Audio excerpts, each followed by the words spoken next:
everyone, today let's solve the maze puzzle of level 10, which is the last level of this game.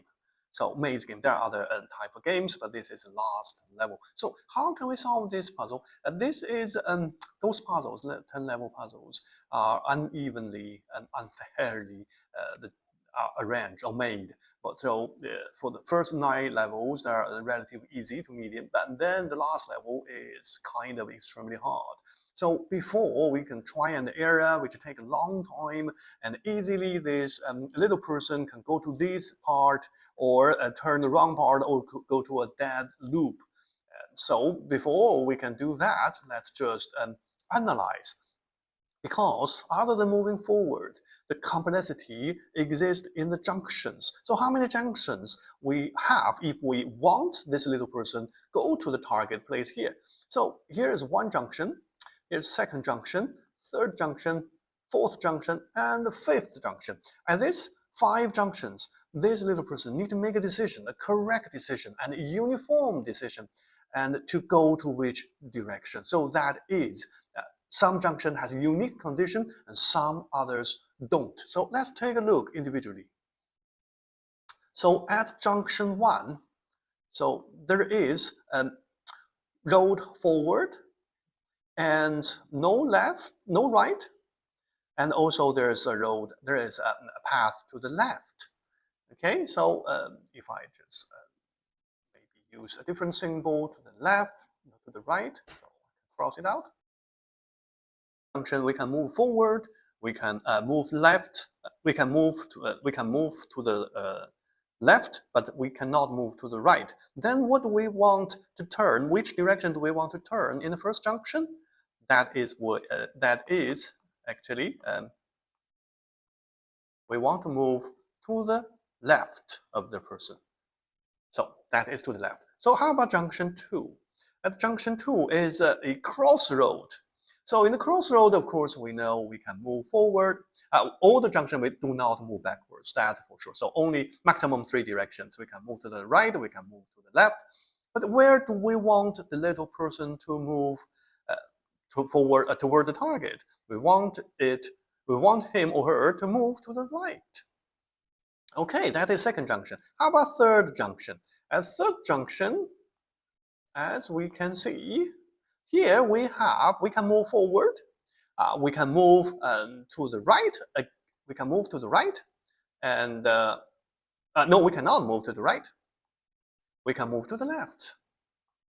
So, which is a same, actually a same condition as in the junction 1. As you can see, these 2 junctions are the same, and the decision at these 2 same junctions, and also this one can move forward, can move to the left, but cannot move to the right. And this one, and we should make the same decision, move to the left. Okay, that gives us a strong hint already. So how about a junction 4? Junction 4 is here. So in this junction, we cannot move forward. We can move to the right, we can move to the left. And what is the decision for this and this type of junction? We want the little person move to the left. Okay, so now the final junction, junction 5. In this junction,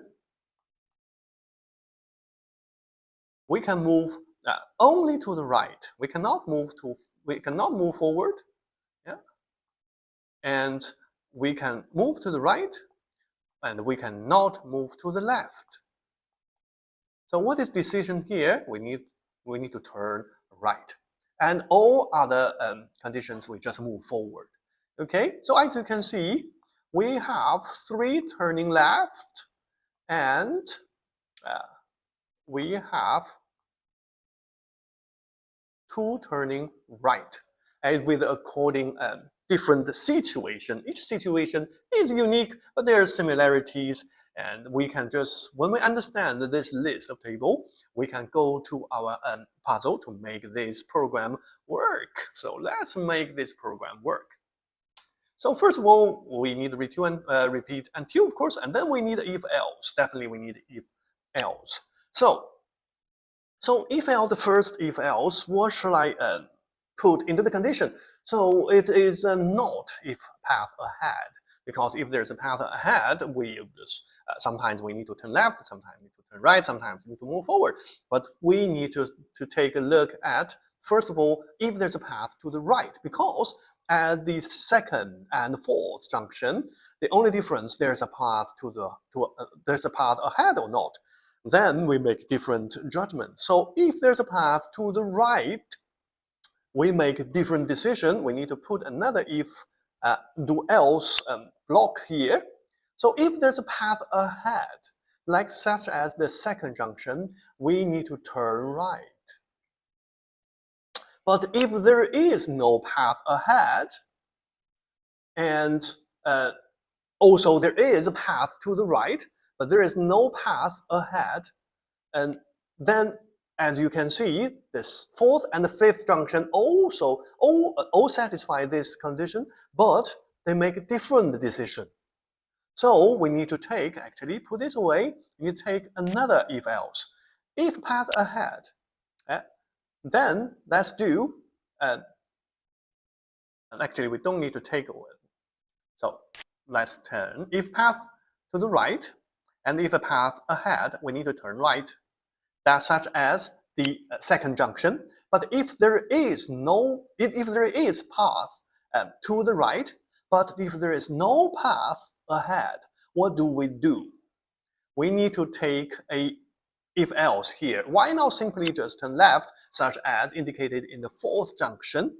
Because there's another situation at the fifth last junction. So because there is a path to the right, and there is no path ahead, but this time we do need to turn right instead of a turn left as in the fourth junction.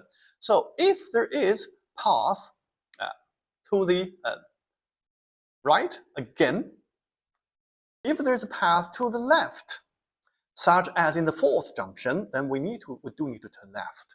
But if there is no path to the left, such as the fifth junction, then we do need to turn right, so we can make a right move to the fifth junction. So another thing is, if a path to the right, if there's no path to the right, and there is path to the left, then we have to, we just need one block. So if a path to the left, then we do need to turn left, because in the third junction, there's no path to the right, and there is a path to the left. If we don't turn to the left, then we will continue to move forward, which I will need to put at the end of this block. Okay, now let's run this program to see if the little person can make a right move and find correct path to the target. As you can see, it's making decision at each junction according to the complicated condition, and then finally he reached the target. So congratulations! If you understand this logic, you have completed the hardest challenge of these blockly games. I will come up with more coding logic, and hope you enjoy. See you in the next video. Bye!